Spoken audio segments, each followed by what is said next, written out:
अस्सलाम वालेकुम स्टूडेंट्स, हम कर रहे थे chapter number 3 integration FSc second year. आज हमने डिस्कस करना है इसका क्वेश्चन नंबर 19। देखने में ये आप लोगों को बहुत ही पेचीदा क्वेश्चन लग रहा है, लेकिन ये बहुत ही आसान क्वेश्चन है।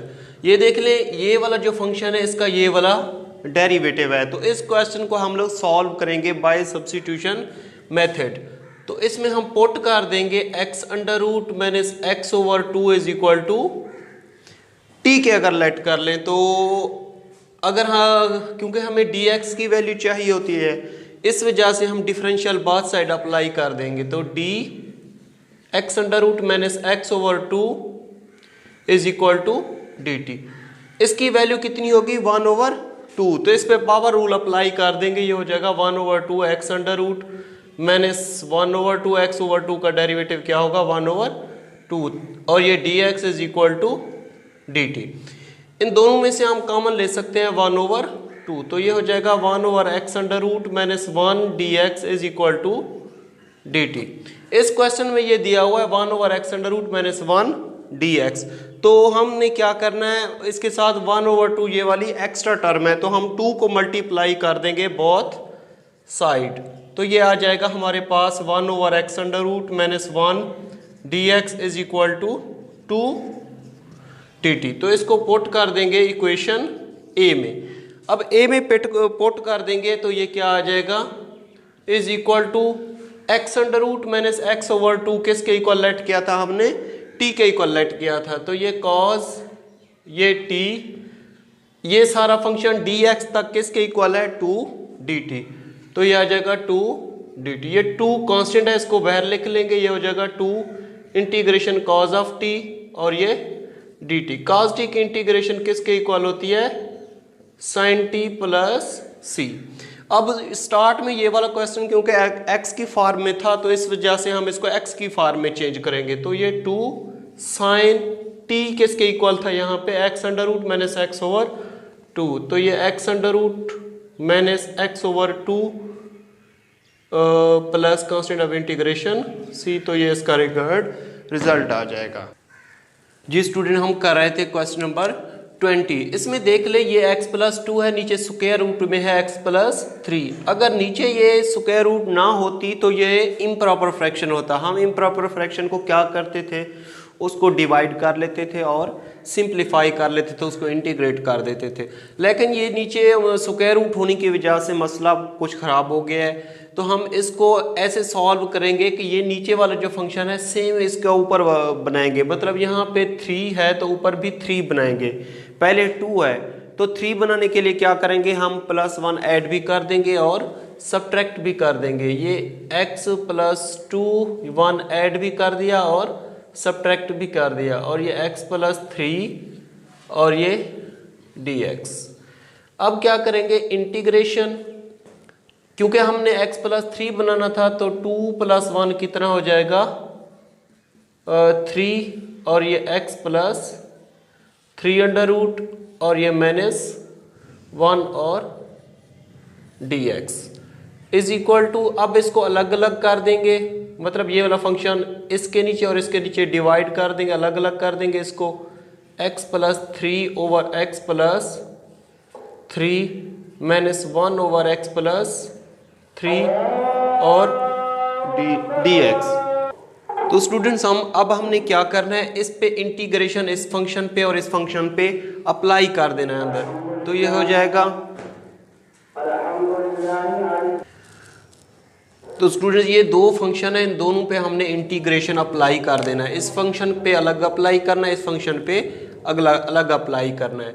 अब ये देख ले, इस फॉर्म में अगर क्वेश्चन आ जाए, मतलब ये है 2 ओवर स्क्वायर रूट, अगर 2 हो इस तरीके से 2 ओवर 2 स्क्वायर रूट, तो हम इस 2 को जिसके ऊपर स्क्वायर रूट नहीं होती 2 दफ़ा स्क्वायर रूट में लिख लेते हैं, तो इस तरीके से सिंप्लीफाई कर लेते हैं। बिल्कुल इसी तरह मैंने इसको किया, ये और ये फंक्शन आपस में कट जाएंगे, तो ये इज इक्वल टू आ जाएगा वहाँ पे integration x plus 3 square root x plus 3 square root dx minus ये फंक्शन पावर इसकी होगी 1/2 ऊपर माइनस की हो जाएगी x प्लस 3 माइनस 1/2 और ये dx। इंटीग्रेशन इसकी पावर कितनी होगी 1/2 dx minus integration x plus 3 minus 1/2 और ये dx।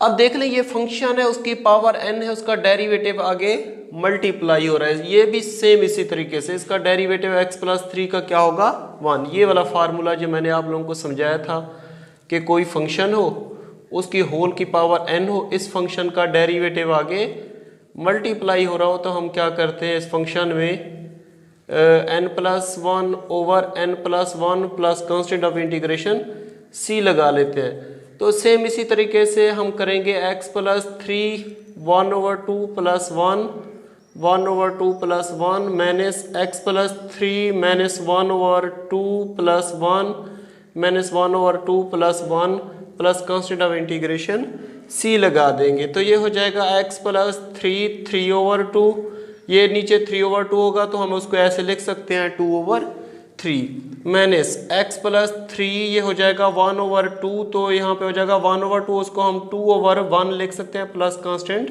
c। तो सेम इस तरीके से फिर लिख लेंगे x प्लस 3 3/2 माइनस 2, इसकी स्क्वायर 1/2 है तो हम इसको ऐसे लिख सकते हैं x plus 3 plus constant of integration c। तो ये इसका आंसर। जी स्टूडेंट ये दिया हुआ है क्वेश्चन, पहले तो इस क्वेश्चन को देखें कि सबसे पहले ये रूल देखा करें कि क्या नीचे वाले फंक्शन का डेरिवेटिव ऊपर मल्टीप्लाई हो रहा है या नहीं हो रहा। तो हमने देखा डेरिवेटिव ऊपर है ही नहीं, कांस्टेंट कोई वैल्यू है। तो हम इसको ऐसे सिंप्लीफाई करेंगे कि 2√, को डिनोमिनेटर में डिवाइड भी कर देंगे और मल्टीप्लाई भी कर देंगे। ये मैंने डिवाइड कर दिया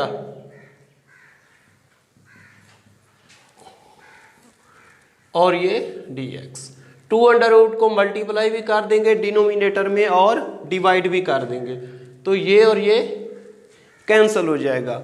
अब हमें पता है कि साइन π/4 और cos π/4 की वैल्यू क्या होती है 1/√2 के इक्वल होती है। तो इज इक्वल टू ये हो जाएगा dx साइन x, इस 1/√2 की जगह पे हम लिख सकते हैं sin π/4 प्लस ये हो जाएगा cos x, और इस 1/2 की जगह पे लिख सकते हैं cos π/4 और ये dx। तो इज इक्वल टू ये हो जाएगा cos alpha cos beta plus sin alpha sin beta. ये किसके इक्वल होता है, ये फार्मूला होता है cos अल्फा बीटा, ये इसके इक्वल होता है। तो 1/cos x किसके इक्वल होता है सेकेंड x के होता है। तो हम इसको ये 1 है यहाँ पे, तो ऐसे इसको लिख सकते हैं इंटीग्रेशन सेकेंड x माइनस π/4 और ये dx। अब क्या करेंगे, ये फार्मूला होता है इंटीग्रेशन सेकेंड x dx का फार्मूला क्या होता है log of second x plus 10x mod plus c। तो इसलिए हम इसको ऐसे लिख सकते हैं log of second x plus 10x plus constant of integration c। तो ये इसका रिक्वायर्ड रिजल्ट आ जाए। ये स्टूडेंट जिस तरह हमने क्वेश्चन नंबर 21 किया, सेम इसी तरीके से हमने करना है क्वेश्चन नंबर 22। तो ये देख लें, ये यहाँ पे वैल्यू दी हुई है, ट्रिग्नोमेट्रिक फंक्शन की वैल्यू दी हुई है 1/2 और 3√2। तो आप लोगों को पता होना चाहिए cos 60 π/3 के इक्वल होता है 60 के, वो किसके इक्वल होता है 1/2, और sin 60 कितना होता है 3√2। तो इसको हम पुट कर देंगे, इधर सब्सिट्यूट कर देंगे इंटीग्रेशन dx, इसको लिख सकते हैं cos π/3 sin x प्लस इसकी जगह पे ये लिख लेंगे तो ये हो जाएगा साइन पाई ओवर 3 और cos x is equal to ये हो जाएगा dx। इसको ऐसे लिख सकते हैं, ये फंक्शन x वाला पहले लिख लो, वैल्यूज़ वाला आगे लिख दो, तो ये हो जाएगा cos पाई over 3 plus cos x sin पाई ओवर 3। तो ये फार्मूला होता है sin alpha cos beta plus cos alpha sin beta किसके इक्वल होता है, sin अल्फ़ा प्लस बीटा। ये फार्मूला इस पे अप्लाई कर देंगे तो ये इज इक्वल टू हो जाएगा, यहाँ पे is equal to integration dx sine alpha plus beta जिस तरह होता है। तो ये फार्मूला होता है 1 ओवर साइन x किसके इक्वल होता है, कोसिकेंट x के इक्वल। तो इसको हम ऐसे लिख सकते हैं कोसिकेंट